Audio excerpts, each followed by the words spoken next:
அனைவருக்கும் வணக்கம். நாம் அடுத்ததாக மீனராசிக்காரங்களுக்கு என்னென்ன பலன்கள்லாம் அமைஞ்சிருக்கு அப்படின்னு பார்க்கலாங்க. பொதுவாகவே மீனராசிக்காரங்க அப்படின்னு பார்க்கும்போது அவர்களுடைய குணம் அப்படின்னு பார்த்தீங்கன்னா, அடிக்கடி சின்ன பிள்ளைத்தனமாக ஏதாவது செஞ்சுட்டு சிக்கலில் மாட்டிக்கக்கூடியவங்க தான் மீனராசிக்காரங்க அப்படின்னு சொல்லலாம். தனுசு ராசியில் பிறந்தவங்க பட்டு பட்டுன்னு பேசுவாங்க. ஆனால் குருவினுடைய மீனராசியில் பிறந்த இவங்க இதமாகவும் இறங்கி போகிற ஒரு சூழ்நிலையில் இருந்தால் கூட அந்த சூழ்நிலையில் புரிஞ்சு அதுக்கு தகுந்த மாதிரி பதில் கொடுப்பாங்க. தனுசு ராசியில் பிறந்தவங்க திட்டம் எதுவும் இல்லாமல் திடீர் முடிவு எடுக்கக்கூடியவங்க அப்படின்னு சொல்லலாம். மீனராசியில் பிறந்த நீங்கள் திட்டமிட்டு செயல்படக்கூடியதில் வல்லவர்களாக இருப்பீங்க.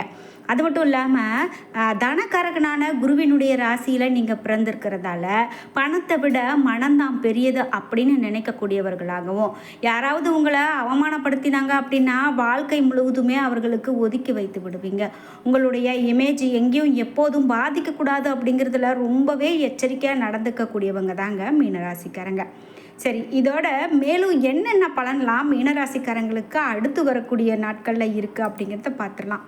வீடியோ கண்டிப்பாக உங்களுக்கு ரொம்ப பயனுள்ளதாக இருக்கும். ஸ்கிப் பண்ணாமல் பாருங்கள். இந்த வீடியோ பார்த்துட்டு இருக்கக்கூடிய நீங்கள் 12 ராசியில் என்ன ராசிக்காரங்க என்பதை மறக்காமல் கீழே கமெண்ட் பாக்ஸில் பதிவிடுங்க. அதோடு உங்களுக்கு பிடித்த கடவுளினுடைய பெயரை கமெண்ட் பாக்ஸில் 3 முறை பதிவிட்டுட்டு வீடியோவை ஸ்கிப் பண்ணாமல் பாருங்கள். நீங்கள் இன்னும் நம்மளுடைய சேனலை சப்ஸ்கிரைப் பண்ணாமல் இருந்தால் சப்ஸ்கிரைப் பண்ணிக்கோங்க. கூடவே இருக்க பெல்லைக்கான மறக்காமல் கிளிக் பண்ணிடுங்க. வாங்க வீடியோக்குள்ளே போகலாம். உங்களுக்கு ஜோதிட ரீதியான சந்தேகங்களை முழுமையாக கேட்டு தெரிஞ்சுக்கணும் அப்படின்னு நினைக்கிறீங்களா? இந்த வீடியோக்கு கீழே இருக்க டிஸ்கிரிப்ஷனில் வாராகி அம்மன் ஜோதிட நிலையத்தின் தொலைபேசி எண் கொடுத்துருக்கேன். அந்த எண்ணுக்கு தொடர்பு கொண்டு பேசி பாருங்கள். கண்டிப்பாக உங்கள் வாழ்க்கையில் இருக்கக்கூடிய எல்லா பிரச்சனைகளுக்கும் சரியான தீர்வு கிடைக்கும். சரி, மீனராசிக்காரர்களுக்கு அடுத்தடுத்து பலன்கள் எப்படி இருக்க போகுது அப்படின்னு இப்போ கிரக நிலைகளை ஆராய்ந்து பார்க்கும்போது, உங்களுடைய ராசிநாதன் குரு அர்த்தாஷ்டம குருவாக சஞ்சாரம் செய்கிறாரு. அவரோடு சுக்கிரனும் இணைந்திருக்கிறதால மனக்குழப்பம் அதிகரிக்கலாம். மாற்று கருத்து உடையோருடைய எண்ணிக்கை கூடும். கூட்டு தொழில் புரிவோரோடு தனித்து இயங்க முற்படுவார். அதனால் அதே போல் பிரச்சனைகளை அதிகம் சந்திக்க நேரிடலாம். பொது வாழ்க்கையில் எதிர்பார்த்த பொறுப்புகள் எல்லாம் உங்களுக்கு இப்போது கிடைக்காது. புதிய முயற்சிகளில் தடைகளும் தாமதங்களும் வந்து அலைமோதும். எதையுமே திட்டமிட்டு செய்ய முடியாது. இது போன்ற நேரங்களில் உடல்நிலையிலும் அதிக கவனம் வேண்டும். உடன் இருப்பவர்களோட கவனத்தோடு இருக்கிறது ரொம்பவே நல்லது. அது மட்டும் இல்லாமல் கடகராசிக்கு சுக்கிரன் போகிறாருங்க. அவர் உங்களுடைய ராசிக்கு 3, 8 ஆகிய இடங்களுக்கு அதிபதி அப்படின்னு சொல்லலாம். அதே போல் பஞ்சமஸ்தானம் அப்படின்னு வரும்போது பிள்ளைகளால் சில பிரச்சனைகள் ஏற்படலாம். விரயங்கள் அதிகரிக்கலாம். வீடு வாங்கிறது, இடம் வாங்கிறது போன்றவற்றில் கவனம் செலுத்துவீங்க. சொத்துக்கள் வாங்கும்போது வில்லங்கம் பார்த்து வாங்க வேண்டியது ரொம்ப நல்லதுங்க. இல்லைன்னா சில பிரச்சனைகளை சந்திக்க நேரிடலாம். பூர்வீக சொத்துக்களை பிரித்து கொள்வதில் தகராறு அதிகரிக்கலாம். பஞ்சாயத்துக்கள் இழுபறி நிலையில் இருக்கிறதே அப்படின்னு நீங்கள் கவலைப்படுவீங்க. தொழில் போட்டிகளை சமாளிக்க முடியலையே அப்படின்னு வருத்தப்படுவீங்க. பிறரிடம் எந்த பொறுப்பை ஒப்படைத்தாலும் அது நடைபெறாமல் போகிறதுக்கான வாய்ப்பு இருக்குது. அதனால் நீங்கள் இப்போது கவனமாக இருக்கிறது ரொம்ப நல்லது அப்படின்னு சொல்லலாம். இது மட்டும் இல்லாமல் மீனராசிக்காரங்களுக்கு மேலும் என்ன மாதிரியான பலன்கள்லாம் இப்போது சொல்லப்பட்டுருக்கு அப்படின்னு பார்த்தீங்கன்னா, குரு பகவானை அதிபதியாக கொண்ட மீனராசியில் பிறந்தவங்க பிறர் மீது அதிகமான அன்பும் அனுசரணையும் கொண்டவராக இருப்பாங்க. அதே போல் குடும்பம் மற்றும் தங்களை சுற்றி இருக்கவங்களை அன்பாக பார்த்து கொள்ளக்கூடியவர்களாகவும், 2 மீன்கள் இருப்பது போன்ற அடையாளத்தை கொண்டிருக்கக்கூடிய இந்த ராசி இவர்கள் அடிக்கடி உணர்ச்சி வசப்படக்கூடியவர்களாகவும் இருப்பாங்க. பிறர் மீது அன்பு காட்டினாலும் யாரேனும் துரோகம் அல்லது அவர்களிடம் உண்மையாக நடந்து கொள்ளவில்லை அப்படின்னு தெரிஞ்சாலும் அவங்கள விட்டு உடனே விலகி போகிறவங்க தாங்க மீனராசிக்காரங்க. ஆன்மீகத்தின் மீது ஈடுபாடு அதிகம் கொண்டவங்களாகவும், இவர்களிடம் நோய் எதிர்ப்பு சக்தி குறைவாகவும் இருக்கும். அதனால் மீனராசிக்காரர்கள் உடல் ஆரோக்கியத்தில் சிறப்பு கவனம் செலுத்த வேண்டியது ரொம்பவே அவசியம். மீன் சின்னத்தை கொண்ட இவர்கள் நீர் ராசியை சேர்ந்தவர்களாகவும், குரு பகவான அதிபதியாக கொண்டவங்க இவங்க தைரியசாலியாகவும் புத்திசாலியாகவும் செயல்படுவாங்க. பிறருக்கு உதவுதல், தொண்டு செய்வதில் ஆர்வம் அதிகமாக இருக்கிறதுல இவங்க இருப்பாங்க. இவர்களிடம் ஒழுக்க குணம், நல்ல நடத்தை அதிகமாக இருக்கும். எதிலுமே தொலைநோக்கு பார்வையோடு செயல்படுவாங்க. சமூக பணிகளில் ஆர்வத்தோடு கலந்து கொள்ளக்கூடியவங்களா மீனராசிக்காரங்க இருப்பாங்க. மீனராசியை சார்ந்தவங்க எதிலுமே புத்திசாலித்தனமாக செயல்படக்கூடியவர்களாகவும், அதே போல் கல்வி, அரசியல், நிர்வாகம், மேலாண்மை, சமூக சேவைகளில் மிகச்சிறப்பாக செயல்படுவாங்க. இவர்கள் படிப்பு மற்றும் புதிய விஷயங்களை கற்றுக்கொள்வதில் அதிக ஆர்வம் கொண்டிருப்பாங்க. மீனராசியை சேர்ந்தவங்க உளவுத்துறை, அதாவது உணவுத்துறை, மருத்துவம், வியாபாரம் போன்ற துறைகளில் மிகவும் சிறப்பாக செயல்படுவாங்க. மீனராசியை சேர்ந்தவங்க காதல் விஷயத்தில் சிறப்பாக செயல்படுவாங்க. தங்களுடைய துணையின் உணர்வுகளை புரிந்து செயல்படுவாங்க. இவர்களிடம் இருக்கக்கூடிய பெரிய பலவீனம் அனைவரையும் எளிதாக நம்பிடுறது தான். அதனால் ஏமாற்றப்பட வாய்ப்பு இருக்குது. மீனராசியின் குடும்பம் மற்றும் திருமண வாழ்க்கையில் அர்ப்பணிப்பு உணர்வு, துணைக்கு அன்பை அதிகமாக தரக்கூடியவங்களாக இருப்பாங்க. துணைக்கு கீழ்ப்படிந்து நடக்கக்கூடிய நபர்களாகவும் குழந்தைகள் விஷயத்தில் அன்பானவர்களாகவும் செயல்படுவாங்க அப்படின்னே சொல்லலாம். சரி, மேலும் இந்த மீனராசிக்காரர்களுக்கு எப்படிப்பட்ட பலன்கள்லாம் இருக்க போகுது அப்படின்னு பார்த்தீங்கன்னா, இவர்கள் இப்போ இருக்கக்கூடிய காலகட்டத்தில் எதுவுமே நல்லபடியாக நடக்கக்கூடியதாக பலன்கள் இருக்க போகுது. அதனால் எந்த ஒரு விதமான பிரச்சனையும் இப்போதைக்கு அவர்களுக்கு கிடையாது.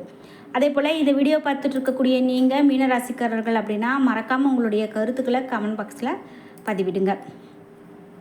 மேலும் மீனராசிக்கு பலன் எப்படி இருக்க போகுது அப்படின்னு பார்த்தீங்க அப்படின்னா, குறிப்பிட்டு உங்களுக்கு இனி வரக்கூடிய நாட்களில் எதிர்காலத்தை மனதில் கொண்டு செயல்படக்கூடியதாக இருக்கும். மேலும் பொருள் சேர்க்கை உண்டாகும். சுப நிகழ்ச்சிகளுக்கு பஞ்சம் இருக்காது. விருந்து நிகழ்ச்சிகளில் கலந்து கொள்வீங்க. இடமாற்றம் கண்டிப்பாக இருக்கும். எடுத்த காரியம் தாமதப்படுகிறதே என்ற கவலை உண்டாகலாம். இரவில் நீண்ட நேரம் கண் விழிக்க வேண்டி வரலாம். குடும்பத்தில் இருக்கிறவங்களால் இருந்த மன வருத்தம் நீங்கும். வாழ்க்கை துணையினுடைய உடல்நிலையில் கவனம் வேண்டும். விருந்தினர் வருகை இருக்கும். புதிய முடிவுகள் எடுக்கிறதுல தயக்கம் இருக்கலாம். பழைய பாக்கிகள் வசூலாகிறதுல தாமதம் உண்டாகலாம். பிள்ளைகள் வழியில் செலவு உண்டாகலாம். பண விஷயத்தில் கவனமாக இருக்கிறது நல்லது. தொழில் வியாபாரம் எதிர்பார்த்ததை விட அதிகமான லாபத்தை கொடுக்கும். செலவுகள் கூடும். உத்தியோகத்தில் இருக்கிறவங்க கூடுதலாக உழைக்க வேண்டியது இருக்கலாம். பெண்களுக்கு பயணங்கள் செல்ல நேரிடலாம். கலைத்துறையினரில் இருக்கிறவங்க மிகுந்த அவர்களுக்கு நல்ல ஒரு காலகட்டமாக, உகந்த காலகட்டமாக இது இருக்குது அப்படின்னு சொல்லலாம். அரசியல்வாதிகளுக்கு செலவுகள் இப்போது அதிகரித்து தான் காணப்படும். மாணவர்களுக்கு கல்வியில் வெற்றி பெற கூடுதலான நேரம் பாடங்களை படிக்கிறது ரொம்ப நல்லது.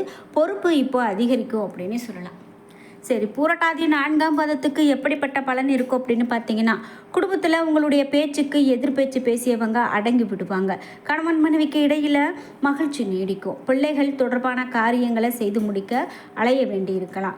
உத்திரட்டாதி நட்சத்திரக்காரர்களுக்கு பலன் எப்படி இருக்கும் அப்படின்னு பார்த்தீங்கன்னா, இனி வரக்கூடிய நாட்களில் உங்களுடைய செயல்களுக்கு இருந்த முட்டுக்கட்டைகள் விலகும்.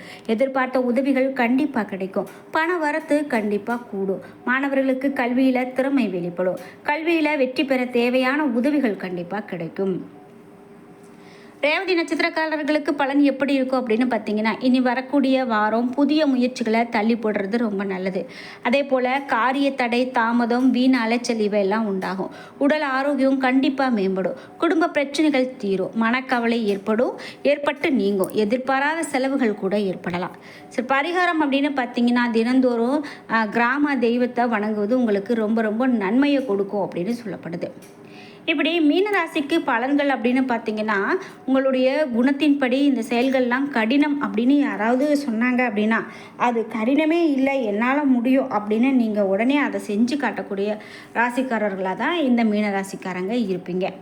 உங்களுக்கு வேலை தொடர்பான விஷயங்கள் அப்படின்னு பார்க்கும்போது எல்லாமே உங்களுக்கு நல்ல ஒரு பலனாகத்தான் இருக்க போகுது. இத்தனை நாள் நீங்கள் எதிர்பார்த்த வேலையில் நிம்மதி கிடைக்கல, நல்ல ஒரு வருமானம் கிடைக்கல அப்படின்னலாம் புலம்பிட்டு இருந்தீங்கன்னா, இனிமேல் வரக்கூடிய நாட்கள்லாம் உங்களுக்கு நீங்கள் நினைத்ததெல்லாம் நடக்கக்கூடிய காலகட்டம் அப்படின்னு சொல்லலாம். உங்களுக்கு பிடித்த தெய்வத்தினுடைய கோவிலுக்கு அடிக்கடி போயிட்டு வாங்க. அதில் முக்கியமாக குலதெய்வ வழிபாடு அடிக்கடி மேற்கொண்டுட்டு வாங்க. அது உங்களுக்கு இன்னமும் சிறப்பான பலனை பெற்றுக் கொடுக்கும் அப்படின்னு சொல்லலாம். சரி, மேலும் உங்களுக்கு என்ன மாதிரியான பலன்கள்லாம் இப்போ சொல்லப்படுது அப்படின்னு பார்த்தீங்கன்னா, குறிப்பிட்டு நீங்கள் யாருக்கிட்டையாவது கடன் கொடுக்குறீங்க, வாங்குறீங்க அப்படின்னா அதில் ரொம்பவே கவனமாக இருக்கிறது நல்லது. யாருன்னே தெரியாமல் உடனே நீங்கள் எடுத்த உடனேயும் கடன் கொடுக்குறதெல்லாம் உங்களுக்கு பிரச்சனையை கொடுக்கும். அதே போல் நீங்கள் ஒரு கடன் வாங்குறீங்க அப்படின்னா அதை உடனே அடைக்கிறதுக்கு பாருங்கள். அப்போ தான் அது உங்களுக்கு நன்மையை கொடுக்கும். இல்லைன்னா அந்த கடன் ஒரு நாளைக்கு வளர்ந்து நிற்கும்போது உங்களுக்கு மேலும் பெரிய பிரச்சனைகளை கொண்டு வரும் அப்படின்னு சொல்லலாம். சரி, மேலும் இப்படி மீனராசிக்காரர்களுக்கு பல பலன்கள் சொல்லப்படுதுங்க. இந்த வீடியோ பார்க்கக்கூடிய நீங்கள் என்ன ராசிக்காரங்க என்பதை மறக்காமல் கீழே கமெண்ட் பாக்ஸில் பதிவிட்டுருங்க. என்ன நண்பர்களே, வீடியோ உங்களுக்கு பிடிச்சிருந்தா லைக் பண்ணுங்கள், ஷேர் பண்ணுங்கள், கமெண்ட் பண்ணுங்கள். நீங்கள் இன்னும் உற்சாகம் டிவி சேனலை சப்ஸ்கிரைப் பண்ணாமல் இருந்தால் சப்ஸ்கிரைப் பண்ணிக்கோங்க. கூடவே இருக்க பெல் ஐக்கானை மறக்காமல் கிளிக் பண்ணிடுங்க. நன்றி வியூவர்ஸ்.